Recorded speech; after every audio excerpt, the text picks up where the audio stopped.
Two friends in a broken fence.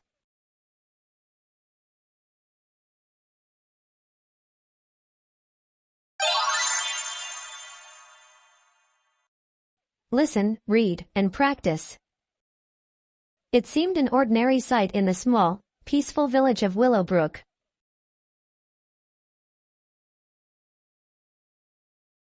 Sarah and Emily had been inseparable since childhood, their bond forged through countless adventures and shared secrets.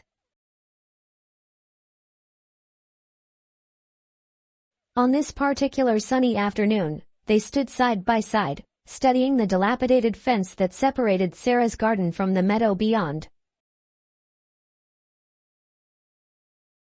"Looks like we've got some work to do," Sarah remarked, a playful glint in her eye. Emily nodded, rolling up her sleeves. "Good thing we've always been a great team," she replied with a grin. As they gathered tools and supplies, their laughter filled the air, mingling with the chirping of birds and the rustle of leaves. The broken fence, once a source of frustration, became an opportunity for the friends to create something new together.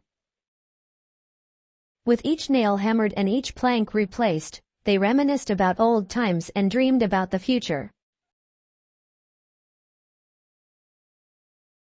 They imagined the fence not just as a barrier but as a canvas for their creativity. Perhaps they could paint it with colorful murals or entwine it with blooming flowers. By the time the sun began to set, the fence stood sturdy and renewed, a testament to their hard work and unbreakable friendship.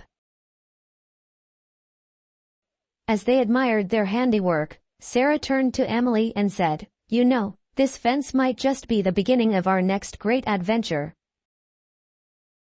Emily smiled, her eyes sparkling with excitement. "I can't wait to see where it takes us."